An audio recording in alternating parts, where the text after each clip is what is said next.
রাশি যদি আপনার হয়ে থাকে মকর, চাকরি জীবনটাকে কিন্তু খুব ভালো করে বুঝতে হবে। দেখুন, সাড়ে সাতি বেরিয়ে যাচ্ছে তো, প্রচুর সুযোগ আসবে চাকরি চেঞ্জ করার। এবং যেখানে আপনি কারেন্ট পজিশনে কাজ করেন, সেখানে তো অনেক রকম বাধাবিঘ্ন আপনার। যে কারণে আপনিও মানসিকভাবে একটা সিদ্ধান্ত নিয়েছিলেন বা নিয়েছেন যে, দাদা চাকরি চেঞ্জ করে নেব। মার্চ মাস যাক, চেঞ্জ করে নেব। দেখুন, দশা, অন্তর্দশা যদি পারমিট করে, you can change. Nothing negative will happen.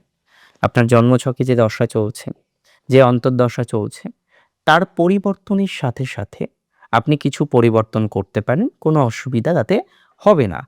কিন্তু এখানে বুঝে নিতে হবে আপনার যে দশা চলছে, আপনার যে অন্তর্দশা চলছে, সেই অন্তর্দশাগুলো কি আদতেও পজিটিভ দিকে যাবে? সেটা ভেবে আপনি চেঞ্জ করুন। কোনো সমস্যা হবে না। এমনি চেঞ্জ করার অপরচুনিটিস বা সুযোগ আসবে, বাট বুঝে করতে হবে। আমি আবারও রিপিট করব, বুঝে চেঞ্জ করতে হবে।